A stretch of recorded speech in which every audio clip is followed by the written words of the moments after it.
C'est sur ce site de l'ancien marché de Bingerville, d'une superficie de 2,6 hectares que sera construit le tout nouveau marché de la commune.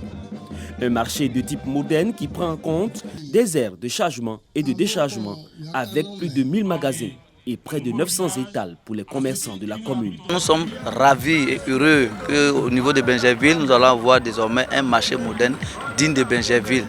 Ça, c'est la fierté de tous les commerçants. Pour le député maire de la commune de Bingerville, la construction de ce marché répond de la nécessité de créer de meilleures conditions et un environnement attractif pour les commerçants. Le conseil municipal a un programme bien défini que nous avons soumis aux Bingervillois. À la phase de réalisation, il était important pour le conseil municipal de trouver un entrepreneur sérieux qui allait commencer les travaux et les terminer dans les délais. Selon les autorités municipales de Bingerville, ce futur marché moderne se veut comme le plus grand du district d'Abidjan. Un marché futuriste qui viendra renforcer la dynamique économique enclenchée depuis quelques années dans la commune. Il va coûter 6 milliards de francs CFA. Les travaux prennent fin dans 15 mois.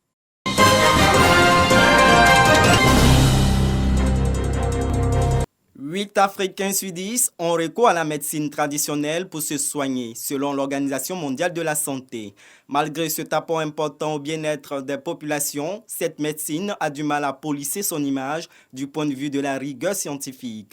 À l'occasion de la 19e journée africaine de la médecine traditionnelle, les praticiens veulent apporter leur contribution dans la lutte contre la COVID-19.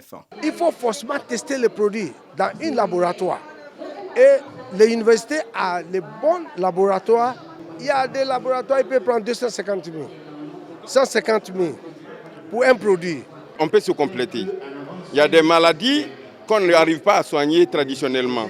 Mais il y a aussi des complications que la médecine moderne n'arrive pas à soigner. Ensemble, je crois qu'on peut faire quelque chose de grand. En Côte d'Ivoire, seulement 7 produits issus de la médecine traditionnelle sont homologués par le ministère de la Santé et vendus en pharmacie pour plus de 7600 naturothérapeutes. Un nombre marginal devant les 57 produits médicaux homologués au Burkina Faso et les 700 autorisés au Ghana. Pour les acteurs, il faut lever les barrières, notamment le coût des analyses en laboratoire. Il faut faire un dossier technique du médicament. Les praticiens de médecine traditionnelle ne sont pas habitués à cet exercice-là. Il faut trouver des personnes, des experts pour les accompagner dans ce sens-là. Et puis, si les tests, il faut des informations, par exemple l'efficacité. Le praticien dit qu'il soigne. Le médecin veut des évidences. Les autorités sanitaires s'inscrivent dans l'amélioration continue de la médecine traditionnelle. Je pense parfois que l'OMS est contre un certain nombre de produits, de remèdes, ainsi de suite. Mais il faut toujours accorder le temps à l'OMS d'être sûr de l'innocuité d'un produit, de son efficacité, avant de conseiller son utilisation à grande échelle. Cette médecine reste une alternative, une partie non négligeable de la population pour répondre à leurs problèmes de santé. Ce qui a motivé le passage de la médecine traditionnelle dans notre pays d'un système tolérant à un système inclusif. À ce jour, 12 pays africains dont la Côte d'Ivoire ont proposé des produits médicaux traditionnels contre la COVID-19. Aucun n'est homologué.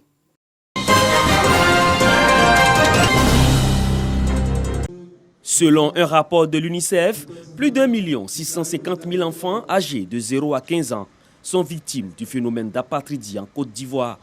La situation concerne toute personne dépourvue de nationalité et qui ne bénéficie de la protection d'aucun État. Après Bingerville, l'ONG Réseau africain pour la défense des droits de l'enfant et de la femme, RADEF, lance une campagne nationale de recensement et de sensibilisation pour lutter contre le phénomène. C'est un projet à caractère national. C'est avec la mairie de Koumassi, le conseil municipal, que nous menons donc ces actions.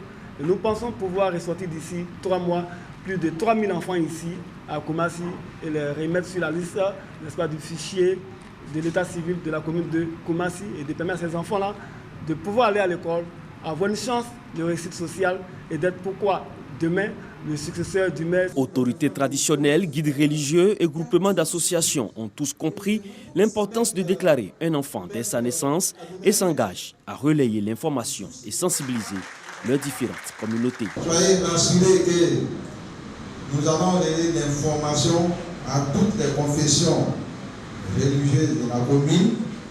Soucieux de l'avenir des futurs cadres de sa commune, la municipalité de Koumassi encourage chaque acteur à s'impliquer pour la réussite de cette campagne. Je voudrais inviter toutes les populations de la commune de Koumassi à informer tout le monde, être le relais de cette ONG aujourd'hui que nous visitons, ou l'ONG RADEF, qui nous permet de pouvoir rattraper toutes ces personnes, tous ces enfants-là qui n'ont pas de papiers. Cette rencontre a également été marquée par une remise de kits scolaires à quelques enfants défavorisés de la commune de Koumassi. Le RADEF entend mettre fin à l'apatridie d'ici à 2024 en Côte d'Ivoire. Après Koumassi, cette campagne va s'étendre aux autres communes du district d'Abidjan et de l'intérieur du pays.